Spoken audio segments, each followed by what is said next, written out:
I think বাঙালিদের যেমন খাবার ভ্যারাইটি আছে, অন্য কোনো কালচারে এত ভ্যারাইটি আছে বলে আমার মনে হয় না।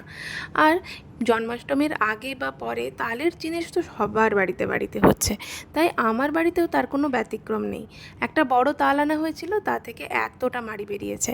নিজেদেরই গাছের নারকেল ছিল, যেটাও কুড়িয়ে নেওয়া হচ্ছে, কারণ আজ বাড়িতে হবে তালের বড়া। আর সেটার সাথে মিক্সড করে নেওয়া হচ্ছে কিছুটা আটা, কিছুটা নারকেল কোড়া, তার সাথে গোটা মৌরি আর কিছুটা চিনি।